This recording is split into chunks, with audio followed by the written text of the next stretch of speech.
Within hours of the final whistle, one word was trending across 3 continents. Rigged. Not unlucky, not controversial. Rigged. A team from Africa had the defending world champions on the ropes. 2 goals up with 11 minutes to play.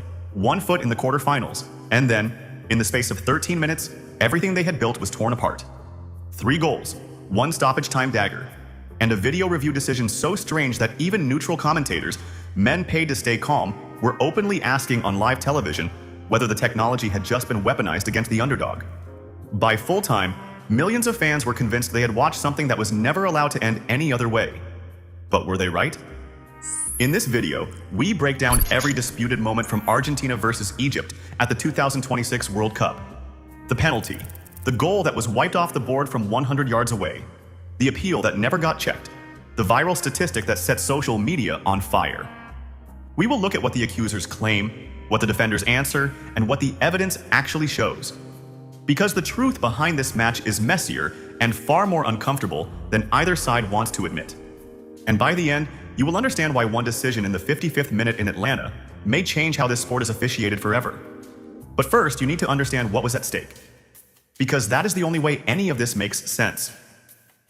July 7th, 2026, Atlanta Stadium, the round of 16. On one side stood Argentina, the reigning world champions, carrying Lionel Messi through what everyone understood to be his final World Cup, the most marketable team in the tournament.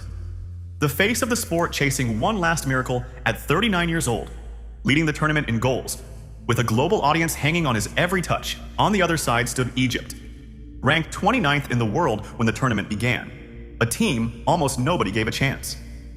They had already survived a penalty shootout against Australia in the previous round, a game where Mohamed Salah, nursing a hamstring problem all tournament, calmly chipped a Panenka down the middle of the goal to help send his country through. Egypt had fought for every single inch of their World Cup. Nothing had been given to them. And that contrast matters, because when a global superpower meets a team of overachievers, and every major decision seems to bounce one way, people start asking questions. Questions about money, questions about television audiences, questions about whether the sport's governing body could really afford to lose its biggest star in the round of 16. Understand the commercial reality here. Messi at a World Cup is not just a player. He is the tournament's biggest advertisement. Every extra match he plays means hundreds of millions of additional viewers, packed stadiums, and sponsorship value no other athlete on the planet can generate. Nobody needs a secret meeting to understand which outcome is better for business. And that is exactly why every marginal call in a Messi match gets examined under a microscope that no other team ever faces.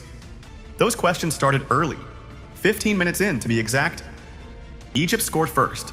A delivery from Marwan Adia found the head of center-back Yasser Ibrahim, who powered it home to steam the stadium. 1-0 to the underdogs. It was the first time Argentina had trailed in a World Cup match since their infamous defeat to Saudi Arabia in the opening game of 2022. The champions were rattled.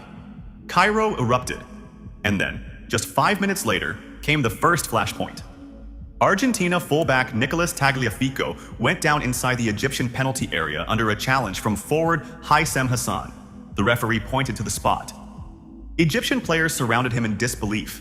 To many watching, the contact looked soft. Soft enough that fans online immediately reached for a statistic that had been following Argentina around for 4 years. Since the start of the 2022 tournament, Argentina had been awarded 8 penalties across just 12 World Cup matches. 8 penalties in 12 games. For critics of the champions, that number is not a coincidence. It is a pattern. Here is the problem with the conspiracy, though. If this match was scripted for Argentina, somebody forgot to tell the Egyptian goalkeeper. Because Messi stepped up, struck his penalty toward the right side, and Mustafa Shobir threw himself across goal and pushed it away. The greatest player of his generation had just missed from 12 yards, and it was not a one-off. It made Messi the first player in the entire history of the World Cup to fail from the penalty spot twice in a single tournament. Former Scotland striker Ali McCoist said on television that Messi did not look confident, that for the first time in his life he was watching one of the greatest players on earth and was not sure the man believed in himself. Shubir was not finished. Before halftime, he denied Alexis Mac Allister. He denied Julian Alvarez. The kid in the Egyptian goal was single-handedly holding back the champions of the world, and his country dared to dream. Then, 10 minutes into the second half, came the moment this entire video is about. The moment that turned a football match into an international argument. Egypt broke. Haitham Hassan produced a dazzling, zigzagging run down the right wing, and slipped the ball to Mohamed Salah. Salah, with a vision that made him a legend, threaded Mostafa Zico in behind the Argentine defense. Zico stayed calm and finished coolly past Emiliano Martinez from the left edge of the box. 2-0. A breakaway goal of stunning quality. The Egyptian bench emptied. Half of Africa was on its feet. And then the referee put his finger to his ear. The video assistant referee had flagged something, not in the Argentine box, not in the build-up around the edge of the area, all the way back at the other end of the pitch, in Argentina's attacking third, roughly 100 yards from where the ball had crossed the line. Moments before Egypt won possession and launched their counter, midfielder Marwan Atia had tangled with Argentine defender Lisandro Martinez. The replays showed Atia tugging Martinez's shirt while stepping on his foot. French referee François Letexier walked to the pitch side monitor. He watched the replays, and he wiped the goal off the board. There was genuine confusion inside the stadium. Nobody understood what had just happened. It was only when the giant halo scoreboard quietly changed the number under the Egyptian flag from 2 back to 1 that Argentina fans began celebrating as if they had scored themselves. Salah pleaded with the official. The Egyptian players were beside themselves. A goal born from 80 yards of majestic, precise football had been erased because of a shirt tug near the opposite corner flag. The reaction from the broadcast booths was instant, and it was brutal. Former England goalkeeper Rob Green, working as an analyst on the World Feed, could not believe what he was seeing. He argued that this could not possibly fall within the remit of video review, that the incident was a full length of the pitch away from the goal, that someone stepping on someone's toe 100 yards from the action was not why the technology was brought into the game. He said the review system had reached far beyond the powers it was ever supposed to have. In his view, the referee had seen the tackle live, decided it was not a foul, and Egypt had been denied a 2-goal cushion for a brilliant breakaway goal. Writing in The Athletic, refereeing analyst Graham Scott went even further, describing the decision as an astonishing intervention and a massive overreach of a system designed only to correct clear and obvious errors. Veteran football writer Henry Winter captured the absurdity of it with a joke that went around the world. He wrote that if the review had gone any further back in that Egyptian move, Tutankhamun would have been involved. He acknowledged it was probably the right decision by the letter of the law, but mourned what he called one of the goals of the tournament: 80 yards of majestic movement and precise passing gone. On BBC Radio, former England goalkeeper Paul Robinson summed up the Egyptian fury, pointing out that the infringement was almost on Egypt's own touchline. And an Egyptian football expert on the same station relayed the mood back home. Huge disappointment, total confusion about how far back a review is allowed to reach. And one question above all others: if the exact same foul had happened in the build-up to a goal by Messi, would anybody have gone looking for it? That question is the beating heart of the rigging theory. Not that officials sat in a room and planned the outcome, but that when the decisions are 50-50, the biggest star in the sport always seems to land on the right side of the coin. Now, to their eternal credit, Egypt did not collapse. 12 minutes after his goal was taken away, Mostafa Zico did it again. More fine work from Hassan on the right wing, and this time the finish counted. 2-0. For real this time. The Pharaohs were 11 minutes plus stoppage time away from one of the greatest upsets in World Cup history, and that is precisely when the champions woke up. In the 79th minute, Messi swung in a cross, and Cristian Romero rose to head it home, 2-1. 4 minutes later, Messi himself arrived at the edge of the box and rifled a first-time strike into the net. His 8th goal of the tournament, more than any other player. 2-2. Atlanta was shaking. Egypt was hanging on by its fingernails. Then, deep in stoppage time, came the sequence that turned suspicion into rage. Mohamed Salah went down in or around the Argentine penalty area, convinced he had won a penalty that would give Egypt the chance to steal the game back. The referee waved play on, no whistle. And critically, according to the frame-by-frame breakdowns that flooded social media afterward, no video review of the incident, or of 2 other contested moments Egyptian fans identified in the build-up. Argentina stormed down the other end with the ball. And in the 92nd minute, Enzo Fernandez rose at the far post and headed the winner into the corner. 3-2. Game over. Egypt eliminated. Argentina into the quarterfinals.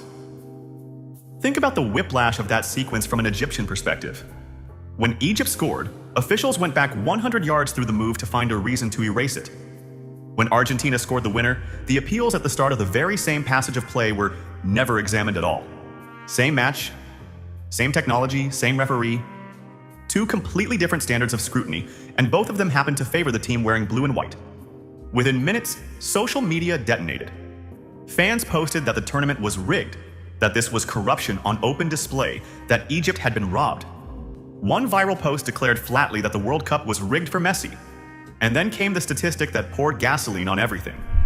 A widely shared post claimed that across the tournament, video officials had reviewed 12 goals for fouls in the build-up and ruled out all 12, while 3 goals scored after alleged fouls in the build-up were never reviewed at all. And every single one of those 3 unreviewed goals, the post claimed, belonged to Argentina. Now, that claim came from a fan account, not from an official audit, and it deserves real skepticism. Numbers like that are easy to assemble selectively and almost impossible for the average fan to verify. But it spread for a reason. It spread because it fit a pattern people believed they were already seeing with their own eyes, week after week. Earlier in the tournament, according to ESPN's own officiating expert, Messi had raked his studs down the calf and ankle of Algeria's captain in a challenge the expert described as a red card offense. The referee gave only a foul, the video officials declined to intervene, and Messi stayed on the pitch, free to play the rest of the tournament. Against Austria, opponents fumed over a possible foul by Mac Allister in the build-up to a Messi goal. The goal stood without an on-field review. Add the 8 penalties in 12 matches since 2022, and for millions of fans, the Egypt match was not an isolated incident. It was the loudest note in a song they had been hearing for 4 years. So that is the case for the prosecution. It is emotional. It is compelling. And parts of it are genuinely troubling. But now, let us do what an honest documentary has to do. Let us put the theory on trial. Start with the disallowed goal itself, because everything hangs on it. ESPN's officiating expert reviewed the incident and reached the opposite conclusion from the television pundits. His verdict was that the intervention was correct and that disallowing the goal was the right outcome. The reasoning goes like this. Atia's foul on Lisandro Martinez was clear. It happened while Argentina were in an attacking position, and it directly created the turnover that launched Egypt's counter. Under the laws as written, a foul in the same phase of play that leads directly to a goal must wipe that goal out, no matter how far from goal it occurs. Once the referee saw the replays showing a simultaneous shirt hold and a stamp on the foot, there was no realistic chance he would stand by his original call. Harsh, yes. Heartbreaking, absolutely. But by the letter of the law, defensible. Even Henry Winter, while mourning the goal, conceded it was probably the right decision. Then there is the inconvenient scoreboard problem. The disallowed goal did not actually cost Egypt the lead. Zico scored again 12 minutes later. With 11 minutes plus stoppage time remaining, Egypt led 2-0, exactly the advantage the conspiracy says they were robbed of. From that position, they conceded 3 times. No referee headed Romero's goal into the net.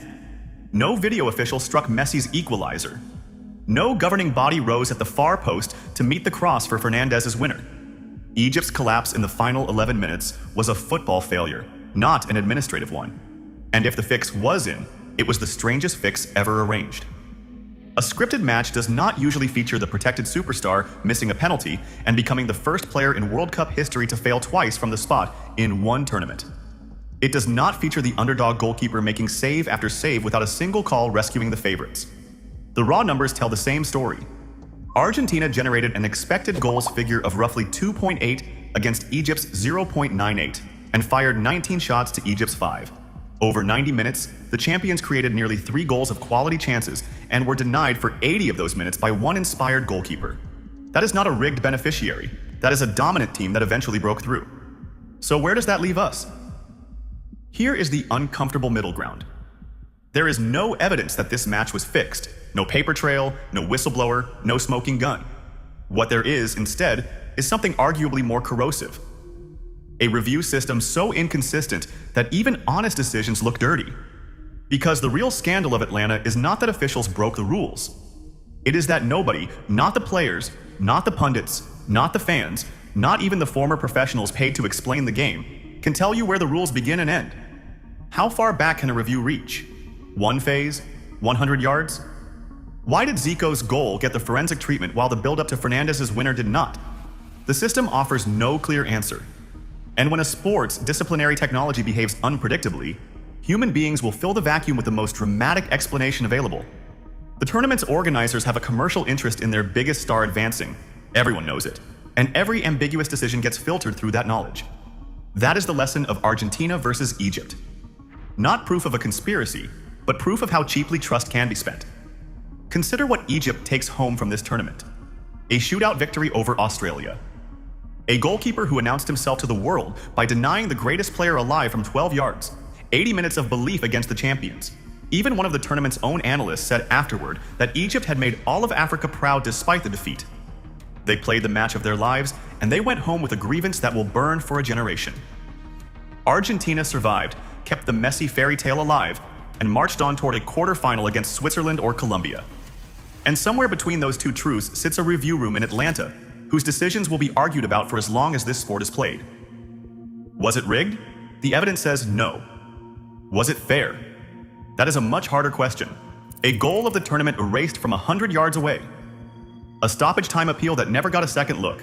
A superstar who keeps landing on the right side of every coin flip, except the ones taken from 12 yards. The laws were probably followed. The game still felt broken. And maybe that is the most damning verdict of all, because a sport can survive a bad decision. It cannot survive its fans believing the outcome was never in doubt. If you enjoyed this breakdown, hit that like button and subscribe for more deep dives into football's biggest stories. Until next time.